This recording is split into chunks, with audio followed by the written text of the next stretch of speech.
Bapak, Ibu, Saudara-saudari yang terkasih dalam Tuhan kita Yesus Kristus, selamat pagi. Selamat berjumpa kembali dalam permenungan kita pada hari ini Selasa 16 Maret 2021 yang adalah pekan keempat masa Prapaskah. Kita akan merenungkan dari Injil Yohanes pasal 5 ayat 1 sampai 16. Kita buka dengan tanda kemenangan Kristus dalam nama Bapa dan Putra dan Roh Kudus.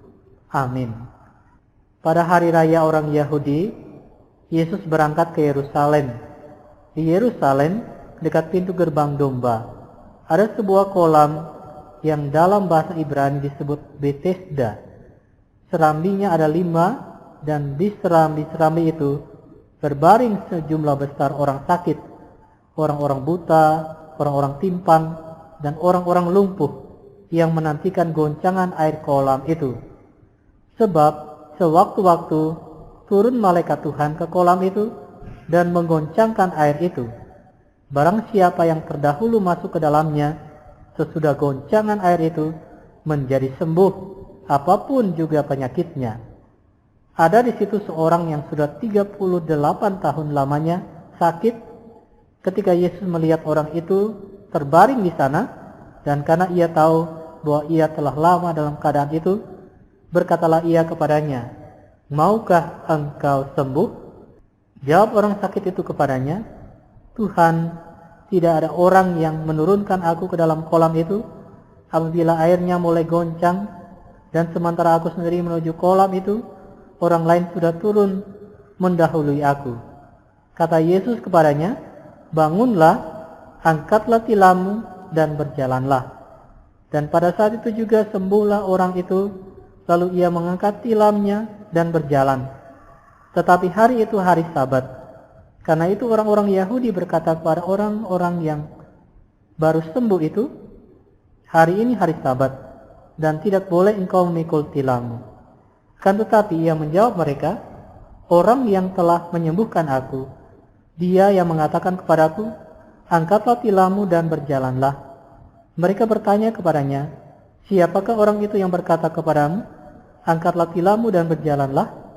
Tetapi orang yang baru sembuh itu tidak tahu siapa orang itu, sebab Yesus telah menghilang ke tengah-tengah orang banyak di tempat itu. Kemudian ketika bertemu dengan dia dalam bait Allah, Yesus selalu berkata kepadanya, "Engkau telah sembuh, jangan berbuat dosa lagi, supaya padamu jangan terjadi yang lebih buruk." Orang itu keluar lalu menceritakan kepada orang-orang Yahudi bahwa Yesuslah yang telah menyembuhkan dia. Dan karena itu orang-orang Yahudi berusaha menganiaya Yesus karena ia melakukan hal-hal itu pada hari Sabat. Demikianlah Injil Tuhan. Terpujilah Kristus. Bapak, Ibu, Saudara-saudari yang terkasih dalam Tuhan kita Yesus Kristus, Injil hari ini mengisahkan tentang Yesus yang menyembuhkan orang sakit di kolam Betesda. Betesda artinya rumah anugerah. Banyak orang yang menderita berbagai macam penyakit menantikan kesembuhan di kolam tersebut. Mereka percaya bahwa pada waktu malaikat Tuhan turun ke kolam itu dan menggoncangkan air itu, dan barang siapa yang terdahulu masuk ke dalam air itu, sesudah goncangan air itu menjadi sembuh apapun penyakitnya. Banyak orang berdiam di kolam itu untuk menantikan goncangan air tersebut dan mengharapkan kesembuhan, anugerah yang datang dari Tuhan. Saudara-saudara yang terkasih, Yesus adalah sumber dan anugerah kesembuhan umat manusia. Kesembuhan secara fisik dan kesembuhan secara rohani, untuk mengalami kelepasan dari segala luka dan sakit karena dosa-dosa kita. Tuhan Yesus datang kepada orang yang sakit yang sudah 38 tahun berada di kolam itu, yang mengharapkan kesembuhan dengan menunggu goncangan air kolam itu.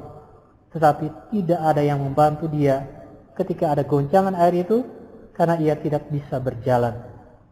Yesus menyembuhkan orang itu bukan dengan membantu dia turun ke kolam itu ketika ada goncangan air kolam itu, tapi Yesus menyembuhkan orang itu dengan kuasa dan perkataannya, bangunlah, angkatlah tilammu, dan berjalanlah. Dan orang itu menjadi sembuh. Saudara-saudara yang terkasih, anugerah kasih, kebaikan, dan kemurahan Tuhan itu sungguh nyata untuk kita sekalian dalam Yesus Kristus Tuhan kita.